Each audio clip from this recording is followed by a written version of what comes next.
और चलिए बात कर लेते हैं अखबारों की कि वो कौन कौन सी न्यूज हेडलाइंस है, बड़ी हेडलाइंस है जिन पर आज निगाहें टिकी रहेगी। प्रधानमंत्री मोदी की वाराणसी को बड़ी सौगात, काशी तमिल संगमम 2.0 का उद्घाटन आज प्रधानमंत्री नरेंद्र मोदी करने वाले हैं। पीएम ने नमो घाट पर उद्घाटन किया। काशी तमिल संगमम ट्रेन को हरी झंडी भी प्रधानमंत्री मोदी ने दिखाई। तस्वीरें भी देखिए लगातार आपको दिखा रहे हैं। आप मेरे परिवार के सदस्य के तौर पर आए, प्रधानमंत्री मोदी के द्वारा कहा गया। काशीवासी आपकी सेवा में कमी नहीं छोड़ रहे हैं। तमिलनाडु से काशी आने का मतलब है महादेव के एक घर से दूसरे घर आना। काशी और तमिलनाडु दोनों महादेव के घर है। आज वहां टेक्नोलॉजी का नया प्रयोग हुआ है। काशी तमिलनाडु के रिश्ते भावात्मक है, वहीं काशी तमिलनाडु के बीच हृदय से प्रेम है। काशी में दो संस्कृतियों के मिलन है, ये बात कही गई है प्रधानमंत्री नरेंद्र मोदी के द्वारा जब वो बातचीत करते हुए नजर आ रहे थे। संबोधन उनका सुनने को मिला था। नए संसद भवन में सेंगोल की स्थापना की गई है। प्राचीन परंपरा के प्रति बड़ा है उत्साह। काशी तमिल संगमम ट्रेन को हरी झंडी जो प्रधानमंत्री मोदी ने दिखाई थी। ऐसे में पीएम मोदी ने बच्चों से मुलाकात भी की। वो तस्वीर भी सामने आई जहां पीएम मोदी का बच्चों के लिए प्यार उमड़ता हुआ नजर आया। वाराणसी में पीएम मोदी का भव्य रोड शो देखने को मिला और काफिले ने एक एम्बुलेंस को रास्ता दिया, वो तस्वीर भी नजर आई थी।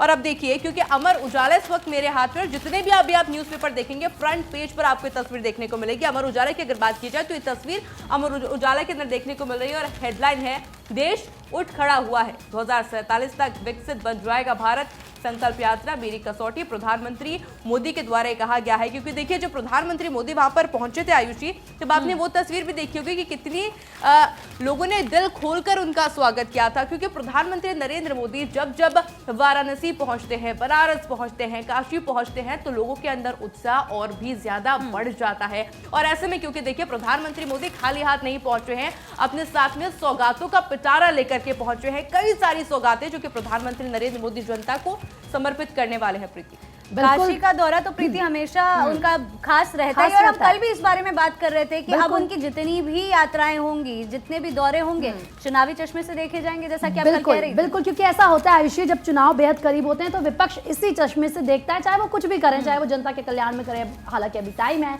लेकिन इतना भी टाइम नहीं है। और ऐसे में काशी में उन्होंने किस किस चीज का शिलान्यास किया है, क्या सौगातें दी है, लगातार हमारी सहयोगी आपको बता रही। लेकिन इसी के साथ देखिए लोकार्पण की अगर बात करें तो काशी में किन चीजों का लोकार्पण हुआ है और किन चीजों का शिलान्यास हुआ है, आपकी टीवी स्क्रीन पर ग्राफिक्स के जरिए आपको बता रहे हैं। लेकिन आप समझिए किस तरीके से काशी की जनता के लिए ये बहुत बड़ी सौगात है। और वाराणसी क्योंकि प्रधानमंत्री नरेंद्र मोदी का संसदीय क्षेत्र है तो प्रधानमंत्री का एक अलग लगाव वहां से है और ये तस्वीरें आपके सामने। लेकिन देखिए लोगों के मन में ये सवाल भी है कि आखिर काशी को लेकर किस तरीके से तमिल संगमम की जरूरत क्या है। लोगों के दिल में ये सवाल है और इसके जरिए पीएम मोदी क्या साधना चाहते हैं। तो आप ये समझ लीजिए कि साउथ की 59 लोकसभा सीटें, जिनमें तमिलनाडु की 39 और केरल की 20 सीटें शामिल हैं, उसे पीएम मोदी साधना चाहते हैं। काशी तमिल संगमम के जरिए तमिलनाडु की 39 और 2 जनवरी को होने वाले केरल समागम के जरिए लोकसभा की 20 सीटों यानी कि कुल 59 सीटों को पीएम मोदी साधेंगे। तो ये पूरी स्ट्रैटेजी है, ये पूरी रणनीति है। देखिए 17 दिसंबर काशी तमिल संगमम और उसके बाद अगर बात करें आगे की तो 3 राज्यों में अपने दम पर सरकार है प्रधानमंत्री मोदी की, ये खासियत है। इंडिया गठबंधन की बात करें तो आप समझिए कि एमपी में सपा कांग्रेस में टकराव है, सबने वो तस्वीरें देखी। और सबसे बड़ी जीत ये मानिए कि स्थानीय चेहरे को पीछे कर लीड किया पीएम मोदी ने। जबकि इंडिया गठबंधन की बात करें तो 2024 के लिए कोई भी चेहरा तय नहीं है, क्योंकि पता ही नहीं है कौन होगा। देखिए लोकसभा चुनाव से पहले बड़ा रिस्क प्रधानमंत्री नरेंद्र मोदी ने लिया, लेकिन इंडिया गठबंधन की बात करें तो 6 महीने बाद भी संयोजक है ही नहीं और इसीलिए कुछ पता आता नहीं है कि आखिर इंडिया गठबंधन का क्या होगा। लेकिन अगर प्रधानमंत्री मोदी की बात करें, बीजेपी की बात करें तो क्लियर स्पष्ट रणनीति है। इस बारे में प्रीति एक्चुअली हम बात कर भी रहे थे जब चुनाव के रिजल्ट आए थे, पलक आपको याद होगा, तो सवाल यही था कि नॉर्थ में तो अच्छे से बीजेपी ने पैर जमा लिए, लेकिन साउथ में बीजेपी क्या करने वाली है। और 2024 पर सबकी नजर है, स्पेशली बीजेपी को यहाँ पर प्रूफ करना जरूरी है कि अब आगे वही रहने वाले। और ये माना भी जा रहा है कि अगर साल 2024 में बीजेपी बहुमत से आती है तो आने वाले काफी सालों तक हम बीजेपी को ही देखने वाले हैं। तो ये एक बड़ा दाव उन्होंने साउथ को साधने के लिए चला है। बिल्कुल आयुषी, जब आप 2024 की बात कर रही हैं तो पीएम मोदी की ताकत मोदी के प्रदर्शन की भी होगी और मोदी का मुकाबला करने वाले INDI अलायंस की अगर हम बात करें तो उसके जितने भी शामिल दल हैं उनकी बात भी होगी। मोदी की ताकत को कैसे INDI के नेताओं ने और ज्यादा मुश्किलें बढ़ा दी हैं, मोदी की क्या ताकत है और इंडिया की क्या कमजोरियां हैं, उसे समझना बेहद जरूरी है। अगर हम हाल ही की बात करें तो फिलहाल की जो सियासी घटनाएं हैं उससे ऐसे आप समझ सकते हैं कि मोदी अपने विरोधियों पर कैसे भारी हैं, वो आपको हम बताते हैं।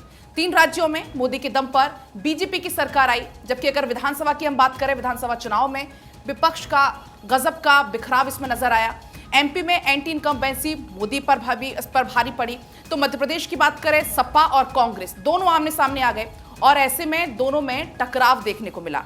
इन दोनों में स्थानीय चेहरों को पीछे करके मोदी ने लीड हासिल की और इसे लोकसभा चुनाव से पहले मोदी का एक बड़ा रिस्क भी माना गया।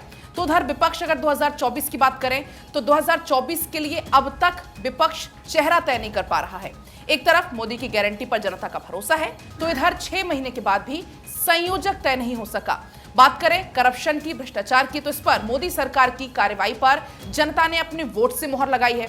तो अलग अलग राज्यों में INDI के घटक दलों में टकराव देखने को लगातार मिल रहा है। मोदी जहां है, मतलब NDA में सीट शेयरिंग पर वहां कोई विवाद नहीं है, लेकिन INDI की अगर बात करें तो सीट शेयरिंग वहां पर सबसे बड़ी चुनौती है और अब तक इतनी बैठकें हो चुकी हैं और हर बैठक में उम्मीद यही होती है कि सीट शेयरिंग पर कोई बीच का रास्ता निकल जाएगा, सीट शेयरिंग पर बात बन जाएगी। लेकिन अब तक आयुषी हर बार यही हुआ है, बैठकें हुई हैं लेकिन सीट शेयरिंग पर कोई हल निकल कर नहीं आया। इससे पहले सबसे बड़ी जो टकराव हमने देखी वो कांग्रेस और आम आदमी पार्टी के बीच में देखी कि एक ही सीट से दोनों अपने कैंडिडेट को उतारना चाहते, तो आखिर क्या होगा। लेकिन सबसे बड़ा सवाल तो यही है कि आपके पास कोई मुख्य चेहरा ही नहीं है जिसके बेसिस पर आप 2024 का चुनाव लड़ने वाले।